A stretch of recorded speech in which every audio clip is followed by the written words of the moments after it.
Meus irmãos, graça e paz. Convido os irmãos a abrirem suas Bíblias no Evangelho de Mateus, capítulo 21. Nós leremos dos versículos 1 ao 11. Mateus, capítulo 21, dos versículos 1 ao versículo 11.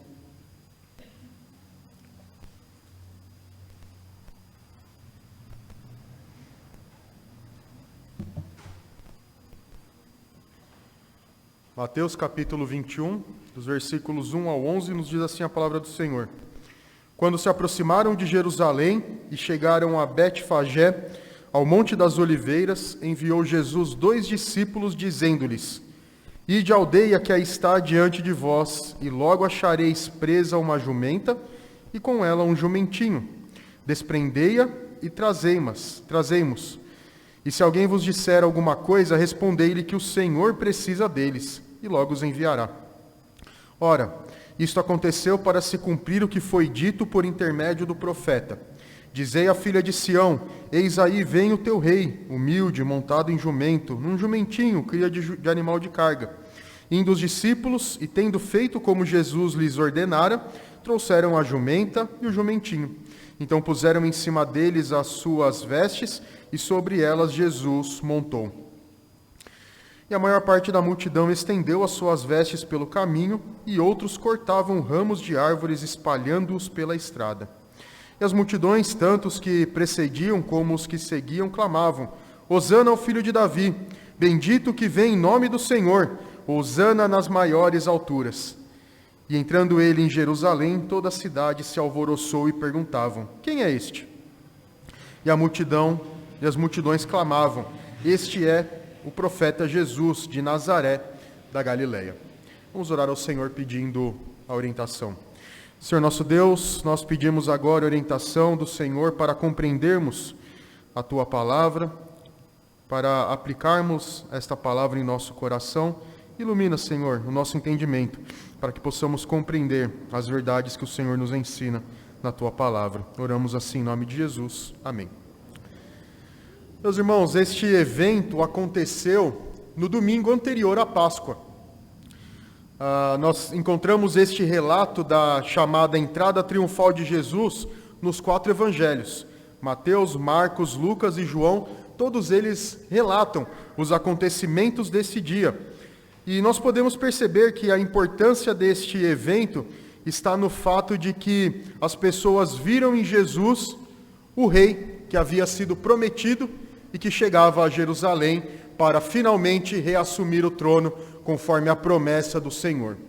Mas a grande questão que está em volta deste texto é: que Jesus eles estavam esperando? Qual é o Messias que eles esperavam que viesse?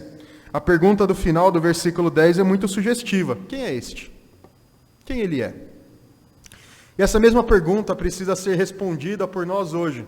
Quem é o Jesus em quem nós cremos? Quem é o Jesus que as pessoas pregam por aí?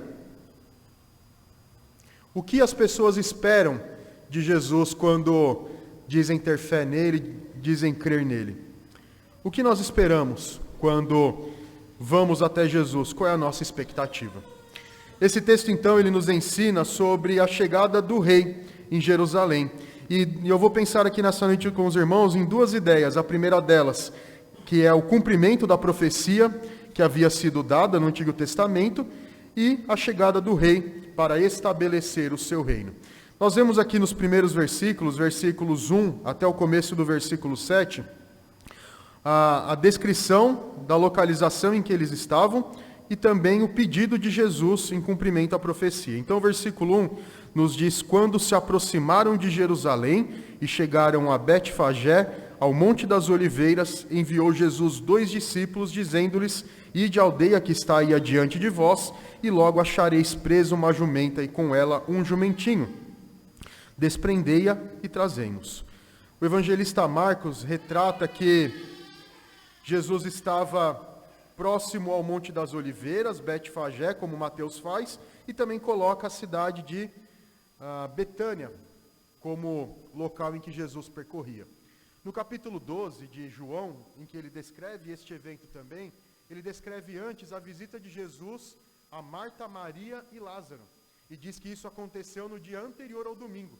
Então, no sábado, ou possivelmente alguns comentaristas imaginam que possa ter sido na sexta, eles então se reúnem ali, é feito aquele conhecido almoço ou jantar que Jesus participa, em que Marta fica preparando a comida e Maria senta-se aos pés de Jesus. Jesus é ungido por Maria, segundo nós lemos também no relato de João. E aí então, no dia seguinte, no domingo, Jesus se dirige até Jerusalém. Então Jesus estava ali na região de Betânia, a cidade de Betfagé era colada com Betânia, e a própria cidade de Betânia estava a cerca de 3 quilômetros de Jerusalém, então muito próximo mesmo para uma caminhada. E também essas duas cidades estavam ao pé do Monte das Oliveiras, conforme está descrito aqui. Betfagé, o Monte das Oliveiras, e Betânia. Então, Jesus havia partido de Jericó. Os irmãos podem ver aí no capítulo anterior de Mateus, capítulo 20, onde Jesus cura 2 cegos, lá em Jericó, e se dirige então a Jerusalém, passando por Betânia. E aí então, quando ele chega até essa região, possivelmente ele está em trânsito entre essas cidades, ele pede para que eles vão até a aldeia que está adiante, ou talvez alguma vila ao pé do Monte das Oliveiras, ou então na própria cidade ali de Betânia, e pede que eles tragam uma jumenta e com ela um jumentinho. É importante nós vermos que aqui Mateus coloca 2 animais, a jumenta e o jumentinho, mas Marcos e Lucas falam de apenas um jumento. Por que há essa diferença? Alguns, aproveitando-se desta diferença, dizem que há um erro, ou um erro no que Mateus relatou. Talvez eles dizem, olha, Mateus tendo usado Marcos deve ter mudado a história para adicionar mais algum elemento. Ou então outros dizem, olha, está vendo? Isso é uma evidência de que há divergência entre os evangelhos. Mas a verdade é que nada disso é verdade. Mateus era uma testemunha ocular, ele esteve ali com Jesus nesse momento. E também a descrição de 2 animais não invalida o fato de que Jesus montou em um só deles. E nós vemos o relato mais adiante que Jesus montou no jumentinho, que nunca havia sido montado por ninguém, e entrou ali entrou em Jerusalém montado nesse jumentinho. Então é apenas uma diferença nos relatos. Enquanto Mateus se preocupou em descrever os 2 animais, Marcos e Lucas se preocuparam apenas com o animal que Jesus havia montado. Então, isso não é uma discrepância, mas são textos complementares. Então, Jesus pede que os animais sejam trazidos. Os discípulos deveriam ir até uma casa e encontrariam ali esses animais e desamarrá-los. Imagina só, você vendo 2 homens chegando numa casa, pegando 2 animais que estão ali presos e indo embora. O que você ia imaginar que estava acontecendo? 2 ladrões chegaram aqui. Eles estão roubando os animais de alguém. Mas Jesus já os preveniu, dizendo, olha, se alguém perguntar, e Jesus já sabia que isso aconteceria, se alguém perguntar, diga a eles que o mestre ou o Senhor vai usá-los. O versículo 3 nos diz isso. E olha só que interessante, essa expressão Senhor, ela se refere à palavra grega Kyrios, que é a mesma usada para Yahvé no Antigo Testamento. Então, Yahvé no hebraico, Kyrios no Novo Testamento, fazem referência ao Deus eterno, ao Deus da aliança. Então, Jesus está dizendo para eles, olha, se alguém perguntar quem pede esses animais, ou quem solicitou que vocês fizessem isso, diga, Yahvé mandou. O Senhor Deus mandou. Então, Jesus está aqui manifestando a sua plena divindade. Então, isso vai ser importante também para a identificação da sua natureza e de quem Ele é. Quem é Jesus?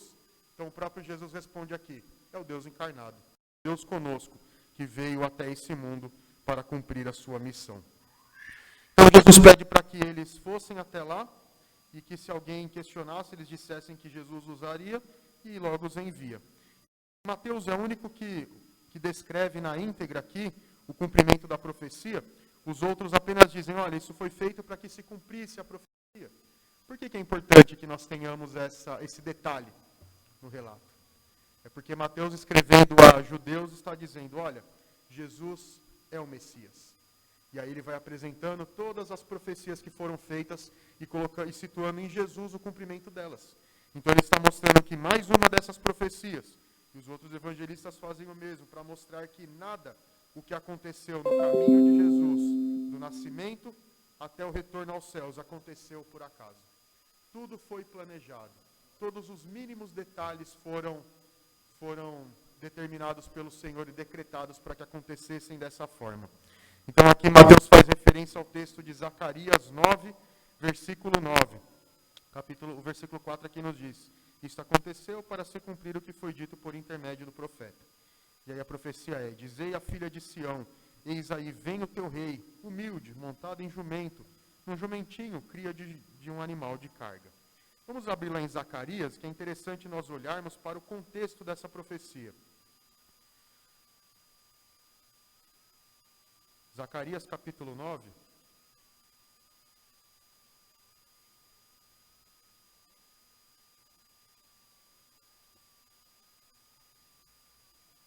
Zacarias, o penúltimo livro do Antigo Testamento, no capítulo 9, nós temos aqui, nos versículos 1 até o versículo 8, uma sentença pronunciada pelo Senhor. Ele diz aqui: sentença pronunciada pelo Senhor é contra a terra de Hadraque e repousa sobre Damasco, porque o Senhor põe os olhos sobre os homens e sobre todas as tribos de Israel. Também repousa sobre Ramate, que confina com ele sobre Tiro e Sidom, cuja sabedoria é grande. Tiro edificou para si fortalezas e amontoou prata como o pó e o ouro, como a lama das ruas. Eis que o Senhor a despojará e precipitará no mar a sua força, e ela será consumida pelo fogo. Asquelon verá e temerá. Também Gaza e terá grande dor. Igualmente Ecrom, porque a sua esperança será iludida. O rei de Gaza perecerá, e Asquelon não será habitada. Povo bastardo habitará em Asdod, e exterminarei a soberba dos filisteus. Da boca destes tirarei o sangue dos sacrifícios idólatras, e dentre os seus dentes tais abominações. Então ficarão eles como um restante para o nosso Deus. E serão como os chefes em Judá, e Ecrom como Jebuseu. Acampar-me-ei ao redor da minha casa para defendê-la contra forças militantes, para que ninguém passe nem volte, que não passe mais sobre eles o opressor, porque agora vejo isso com os meus próprios olhos. Então o que Deus está falando aqui por meio do profeta? Todas essas nações que são descritas aqui, Tiro, Sidom, Asquelon, Gaza, são todos povos que oprimiram outras nações e por meio da guerra, do conflito, da demonstração de poder se impuseram, realizando as suas obras com crueldade e terror. Eles usaram a força, usaram exércitos poderosos, usaram a crueldade. E o versículo 8 termina dizendo que eles foram opressores. E Deus está dizendo: vocês que usaram a opressão, a violência, que usaram de exércitos cruéis e poderosos e conquistaram os seus objetivos, haverá um momento em que cairá sobre vocês o terror. E vocês receberão sobre si o castigo por terem agido dessa forma. Então a ideia é que os seres humanos reinam e governam sobre outros com injustiça, com crueldade, por meio da opressão e do terror. Mas aí é feito o contraste. O reino de Deus não é assim. Então, o versículo 9 ele diz: alegra-te muito, ó filha de Sião, exulta, ó filha de Jerusalém, eis aí vem o teu rei, justo e salvador, humilde, montado em um jumento, num jumentinho cria de jumenta.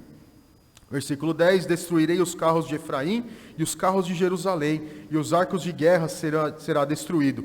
Ele anunciará a paz às nações, o seu domínio se estenderá de mar a mar, desde o Eufrates até as extremidades da terra. Quanto a ti, Sião, por causa do sangue da tua aliança, tirei os teus cativos da cova em que não havia água. Então, qual é a diferença do reino de Deus para o reino dos homens? A diferença é que Deus reina não por meio da opressão, da violência e do terror, mas ele reina por meio de um rei justo, salvador e humilde. Aí a pergunta: por que Jesus entrou em Jerusalém montado num jumentinho? Porque um jumento representava um reinado de paz. Enquanto os soldados, os guerreiros valorosos entravam nas cidades com cavalos fortes e vigorosos, o rei da paz entra num jumentinho. Então a ideia é que este rei que havia chegado para reinar não usaria dos mesmos métodos humanos. Ele não vinha para destruir, mas ele vinha para salvar. Por isso então que o versículo 9 diz: Sião, fique alegre. O rei que governará sobre vocês não vem com opressão e violência, mas ele vem com justiça e para salvar. Ele virá com humildade e virá para trazer a paz. Então, quando Jesus entra na cidade de Jerusalém em cumprimento à profecia de Zacarias, ele está mostrando: o rei veio não para despojar os inimigos romanos, não para destruir os inimigos da nação de Israel, simplesmente para que um reino humano fosse estabelecido e Israel se tornasse agora de novo a principal nação, como um dia foi com Davi e com Salomão, que alargasse os seus territórios, que conquistasse poder e fama sobre os vizinhos, e nos dias de Salomão outras nações vinham trazer tributos ao reino de Israel. Não seria mais assim, porque o rei que vinha agora, vinha para salvar, vinha para trazer a justiça, vinha para trazer a paz. Por isso que ele é chamado Príncipe da Paz, porque ele é aquele que vem restabelecer a paz primeiro entre Deus e os homens. Romanos capítulo 5, versículo 1, nos diz: justificados, pois, mediante a fé, temos paz com Deus por meio do nosso Senhor Jesus Cristo. E o versículo 9 do mesmo capítulo 5 de Romanos diz: logo, muito mais agora, sendo justificados pelo seu sangue, seremos salvos da sua ira. Então, este Rei de paz vem para trazer salvação, vem para estabelecer o seu reino, um reino de justiça, um reino de paz. E por isso ele é completamente diferente dos outros reis humanos. Então, esse Jesus que entra na cidade em cumprimento às profecias do Antigo Testamento, e aí Mateus destaca mais esta: deveria entrar em Jerusalém montado num jumentinho. Versículos 6 e 7 nos dizem que, indo os discípulos, e tendo feito como Jesus lhe ordenara, trouxeram a jumenta e um jumentinho. Então, o cumprimento da profecia, mostrando que todos os detalhes haviam sido preparados e decretados pelo Senhor, e nenhum deles foi frustrado.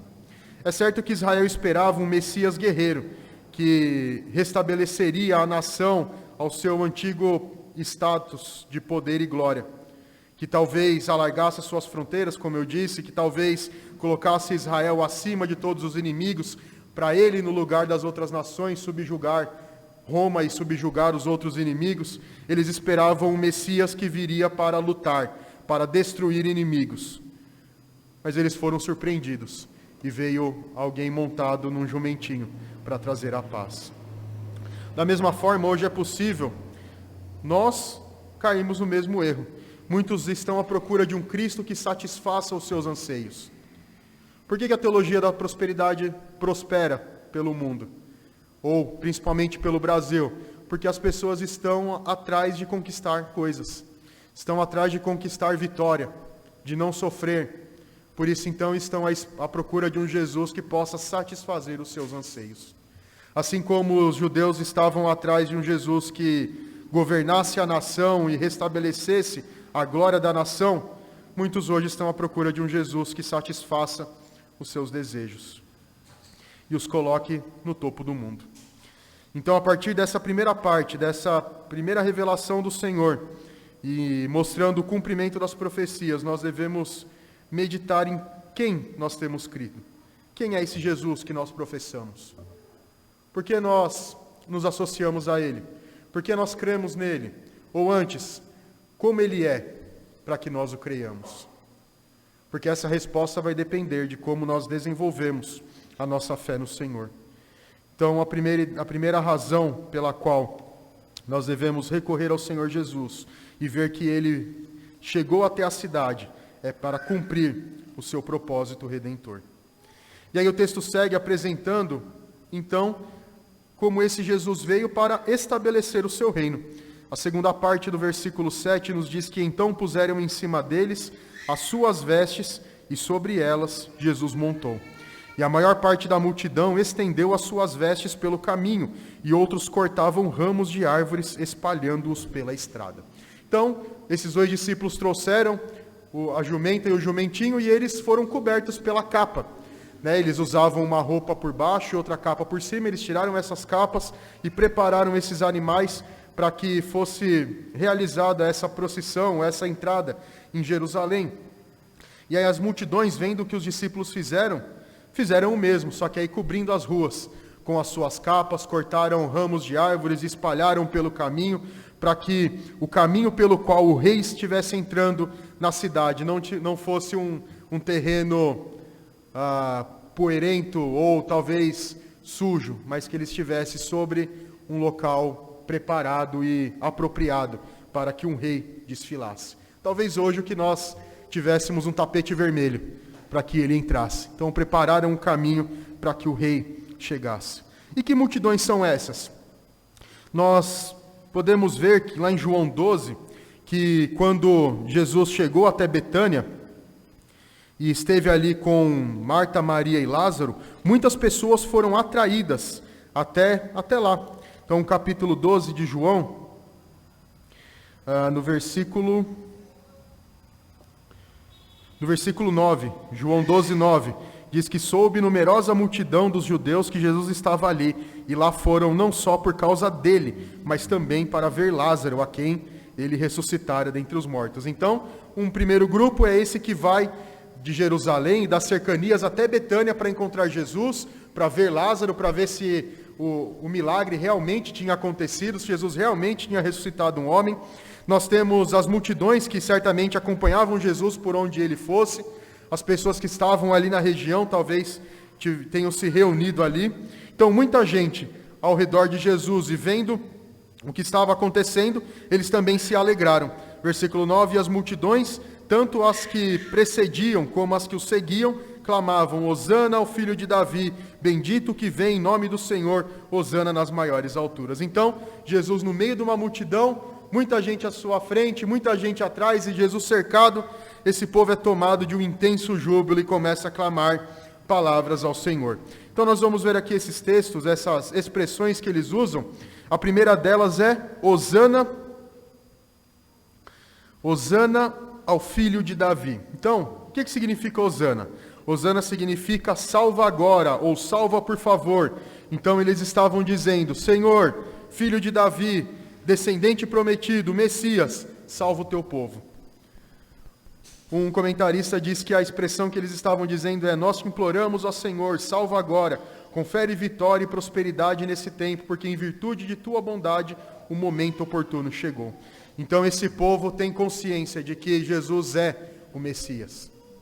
Talvez eles não entendessem qual era o propósito desse Messias, mas sabiam que Jesus era alguém que vinha para cumprir os planos de Deus. Então eles se alegram e clamam, Senhor, salva o teu povo. Messias, salva o teu povo. Grande Rei, salva o teu povo. Eles estavam achando que Jesus vinha justamente para instaurar um reino terreno, mas Jesus estava vindo para instalar um reino eterno. Então eles estavam certos sobre quem ele era, mas errado na aplicação disso. Por isso é importante nós conhecermos quem é o Senhor e quais são os seus caminhos. Mas mesmo que eles tivessem errado no seu foco, eles reconheceram quem ele era, e Deus não deixou sem testemunho o momento em que o seu filho entrou pelas portas da cidade. Então pensa só como deve ter sido esse momento. Uma grande multidão seguindo e louvando a Deus, clamando a Ele por sua glória e sua graça. Isso deve ter chamado a atenção enquanto eles caminhavam em direção à cidade, quando eles entraram. Então Deus não deixou sem testemunha. Deus não deixou que o seu filho entrasse de forma anônima. Não deixou que aquele que chegava à cidade para cumprir o plano redentivo entrasse despercebido. Deus chama a atenção para o seu filho. Deus traz a glória ao seu nome. A segunda expressão que eles usam é bendito que vem em nome do Senhor. E essa expressão faz referência ao Salmo 118. Vamos abrir lá no Salmo 118, é um salmo messiânico, que expressa características do Messias, e ele faz parte de um grupo de salmos, Salmo 113 até o Salmo 118, que são chamados Salmos Halel, que Halel significa louvor, então são salmos de louvor ao Senhor. E o Salmo 118, como um salmo messiânico, ele traz no versículo 22, essa expressão que foi colocada aqui e que é proferida pela população. Versículo 22, a pedra, ou melhor, o versículo 26. Bendito que vem em nome do Senhor, a vós outros da casa do Senhor, nós vos abençoamos. Então o que eles estavam dizendo? Eles estavam dizendo, este Jesus é abençoado, este Jesus é bendito, ele foi enviado pelo Senhor para salvar o seu povo. Isso estava sendo de forma contrária ao que os saduceus, os fariseus diziam. Lembra que em muitos momentos eles confrontaram Jesus e questionaram sobre a sua pessoa, dizendo, ele é um amaldiçoado, ele realiza suas obras pelo poder de Satanás. Então o povo estava dizendo o contrário, ele não é amaldiçoado, mas ele é o bendito do Senhor. Ele é aquele que foi preparado pelo Senhor para vir e trazer a salvação. Assim como Deus havia feito no batismo, quando disse, este é meu filho amado, em quem eu me comprazo, em quem eu tenho alegria. Porque ele estava expressando a sua aprovação, assim como o povo estava reconhecendo que Jesus era este aprovado. E esse texto do Salmo 118 também tem o versículo 22, que também é destacado no Novo Testamento. Versículo 22 diz, se a pedra que os construtores rejeitaram, esta veio a ser a principal pedra angular.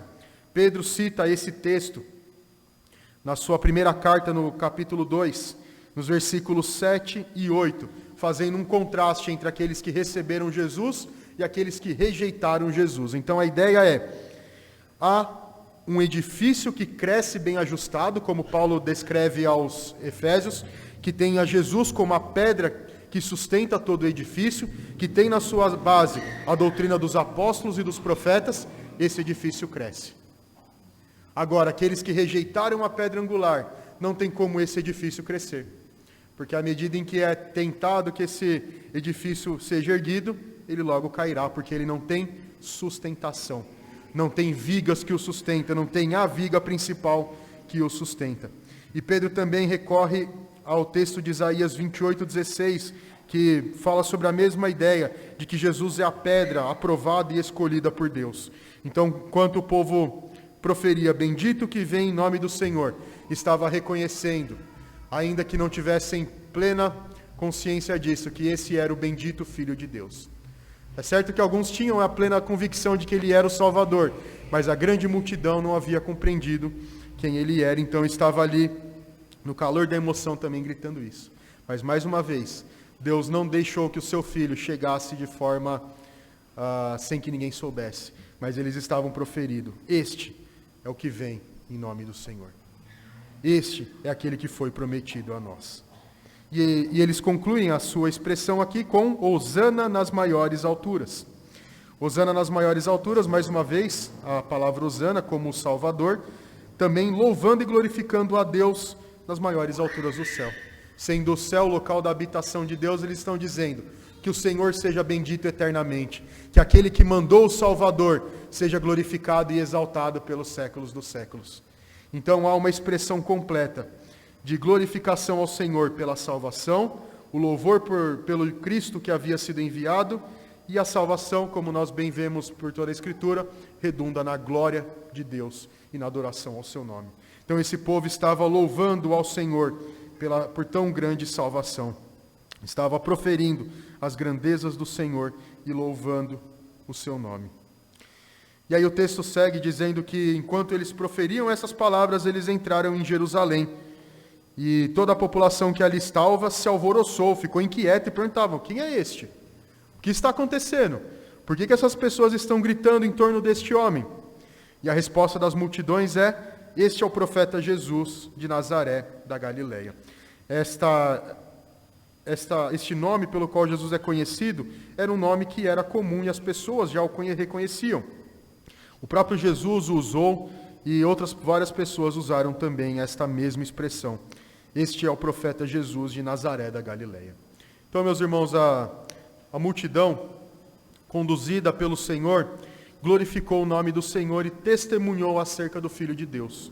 Aquele que havia sido prometido havia chegado.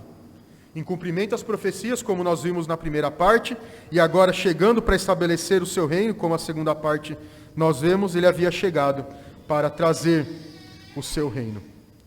Mas há um detalhe que nos chama a atenção.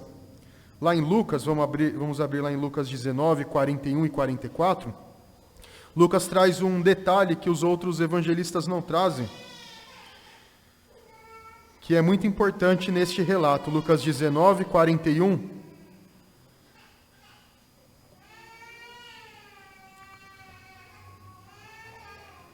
Lucas 19, 41 até o 44. Lucas nos diz que quando ia chegando, vendo a cidade, chorou e dizia: Ah, se conheceras por ti mesmo ainda hoje o que é devido à paz. Mas isso está agora oculto aos teus olhos, pois sobre ti virão dias em que os teus inimigos te cercarão de trincheiras, e por todos os lados te apertarão o cerco, e te arrastarão, e aos teus filhos dentro de ti. Não deixarão em ti pedra sobre pedra, porque não reconheceste a oportunidade da tua visitação. Então, no meio de toda aquela celebração, no meio daquela confissão, daquele louvor, da exaltação do nome de Deus, em que está sendo dito: chegou o Messias, chegou o Rei dos Reis, chegou aquele que veio para salvar o seu povo. Jesus olha para as multidões, conhecendo os seus corações, e vê que muitos deles ali estavam apenas vivendo no calor do momento. Se conheceras por ti mesmo ainda hoje o que é devido à paz. Se vocês reconhecessem o que está acontecendo aqui, vocês não seriam destruídos. Jesus estava profetizando a completa destruição da cidade de Jerusalém, que aconteceu no ano 70, que aconteceu por causa da impiedade de Israel, por causa da impiedade do povo, que não somente não havia o reconhecido, como quando é perguntado: quem vocês querem que seja libertado, Jesus ou Barrabás? Eles gritam: liberte Barrabás. E aí, quando questionados: vocês têm certeza no que vocês estão pedindo? Eles gritaram: que caia sobre nós o sangue desse homem. E foi o que aconteceu no ano 70. A cidade é destruída, é invadida pelos romanos e completamente destruída por causa da rejeição do povo para com o Messias e por causa do seu próprio pedido de que caísse sobre eles a condenação, de que caísse sobre eles aquela injustiça que estava sendo feita com o Filho de Deus. Por isso, meus irmãos, a palavra do Senhor pregada, ela é dita pelo apóstolo Paulo que ou ela tem o cheiro de vida ou ela tem o cheiro de morte. Para aqueles que recebem a Cristo como Salvador, é cheiro de vida, porque o Cristo traz a vida eterna. Mas para aqueles que o rejeitam, traz sobre si a culpa pela sua rejeição. Então, o próprio Jesus, quando estava entrando pela cidade, foi questionado pelos fariseus: por que o Senhor deixa que isso aconteça? Por que o Senhor não chama a atenção destes que estão gritando essas palavras? Lá em Lucas, novamente, antes desse texto que eu li, versículo 39 e 40, diz que alguns dos fariseus lhe disseram em meio à multidão: mestre, repreende os teus discípulos. Mas ele respondeu: asseguro-vos que se eles se calarem, as próprias pedras clamarão. Então, se a própria liderança do povo havia rejeitado, a grande multidão foi atrás rejeitando o Senhor. Mas o momento era tão singular, era tão distinto de tudo aquilo que Israel já havia presenciado, porque agora o Filho de Deus, pisando na terra, entrava na cidade para reassumir o seu trono, que se o povo não clamasse, não gritasse, um milagre aconteceria e as próprias pedras clamariam. Era um momento único, era um momento sem par. Por isso, meus irmãos, nós somos chamados aqui a responder a tudo aquilo que o Senhor nos revela. Diante da grande revelação do Senhor, da sua salvação, da sua maravilhosa graça, de tudo aquilo que Ele operou em nosso favor, de quem Ele é, há uma resposta a ser dada. A resposta que os filhos de Deus devem dar é de adoração, louvor e ações de graças ao Senhor. Ao nós contemplarmos a maravilhosa cruz de Cristo, nós nos colocamos ao pé da cruz maravilhados pelo que o Senhor operou a nós. E a única coisa que pode sair dos nossos lábios, do nosso coração e da nossa mente, é o louvor sincero. É a gratidão pelo que o Senhor nos faz e uma adoração genuína. Muitas pessoas condicionam a sua alegria e satisfação em Deus com o que recebem. Estão à procura de Deus para que Ele satisfaça os desejos do seu coração, para que Ele lhe dê saúde, prosperidade, para que evite o sofrimento e a dor, para que cure as suas feridas. Para aí sim, se Deus responder, então eu louvarei. Mas o cristão é chamado para louvar ao Senhor pela sua pessoa, por quem Ele é. Para louvá-lo pela obra da redenção que foi executada lá na cruz e foi completada na ascensão de Cristo.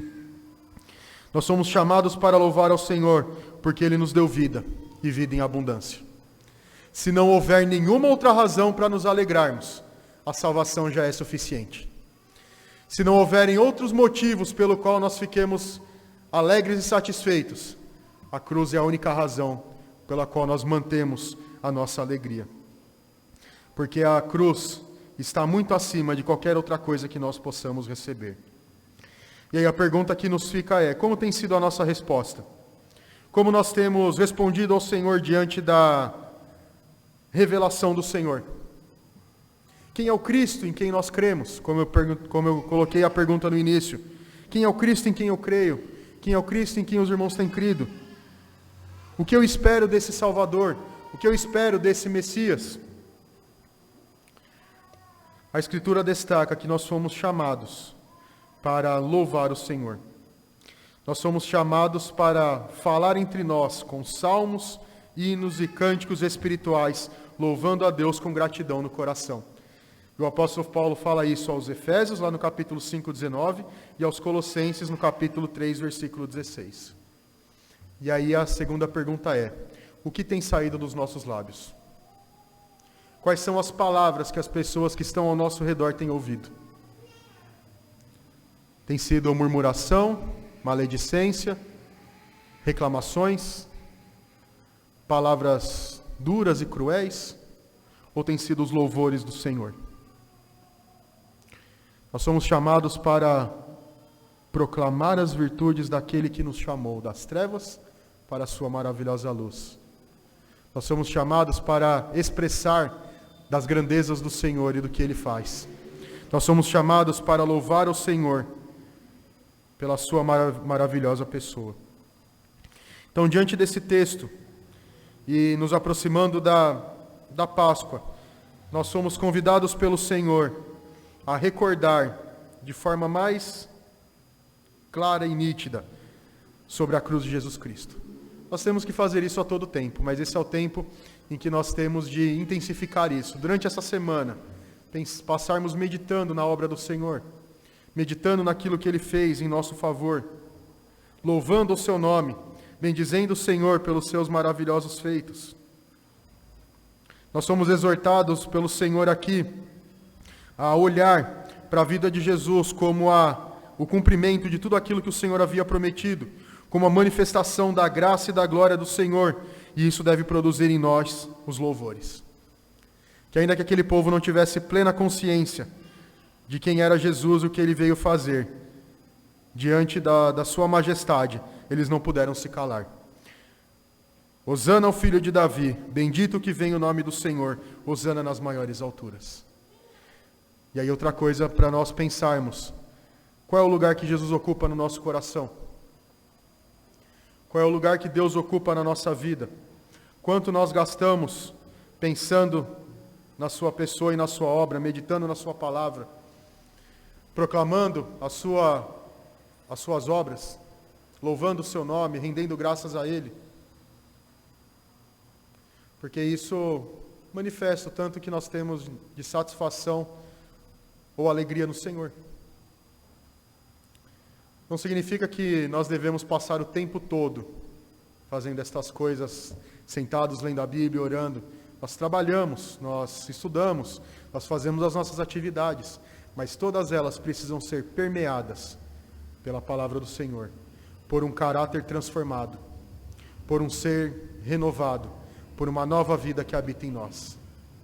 Então, quando nós falamos em louvores do Senhor, que devem sair da nossa boca, é em todas as realizações da nossa vida. Porque quer comais, quer bebais ou façais qualquer outra coisa, fazei tudo para a glória de Deus. Então, se nós estamos trabalhando, estudando, fazendo os nossos afazeres, se nós fizermos com gratidão no nosso coração, em louvor ao Senhor, elas também redundarão na glória e no louvor do Senhor. Então, como nós temos usado o nosso tempo, como nós temos usado as nossas oportunidades, como nós temos vivido a nossa vida, esse texto nos recorda que a nossa vida precisa ser uma vida de louvor ao Senhor, precisa ser uma vida de adoração ao Senhor, precisa ser uma vida de ações de graças, para que nós possamos desfrutar de todas essas coisas, das bênçãos do Senhor, desfrutar da herança que Ele nos dá na salvação, e assim podermos viver para agradar o Senhor. Que o Senhor nos ajude e que possamos meditar a cada dia, não só na semana da Páscoa, mas a cada dia das nossas vidas, que esse rei entrou um dia em Israel, realizou muitos atos nessa semana como ele havia feito anteriormente, mas ali ele estava caminhando em direção à cruz. E ali na cruz ele entregou a sua vida para satisfazer a ira do Senhor em nosso lugar. E assim para que nós pudéssemos receber a paz desse príncipe da paz que entrou montado num jumentinho para trazer a paz entre Deus e nós. Que o Senhor nos ajude nesta caminhada e possamos viver com o Senhor a cada dia. Vamos orar. Senhor nosso Deus, nós damos graças ao Senhor porque a Tua palavra revela da Tua glória e da Tua graça. Pedimos que o Senhor nos direcione a cada dia para que possamos assim experimentar da grandeza do Senhor, possamos desfrutar das bênçãos que são concedidas a todos aqueles que estão em união contigo. Nos ajuda, Senhor, quando tropeçarmos, para que possamos reconhecer os nossos pecados, confessá-los e abandoná-los. Nos molda segundo o Teu querer, para que possamos viver para agradar o Senhor, viver uma vida de louvor e adoração ao Teu nome, e assim possamos provar, já nesta vida, das maravilhas que o céu nos reserva. Ainda que ainda de forma incompleta e imperfeita, já possamos ter um gosto do que está destinado àqueles que creem no Senhor. Não pelos nossos méritos, mas pela graça do Senhor Jesus Cristo. Oramos assim em nome de Jesus. Amém.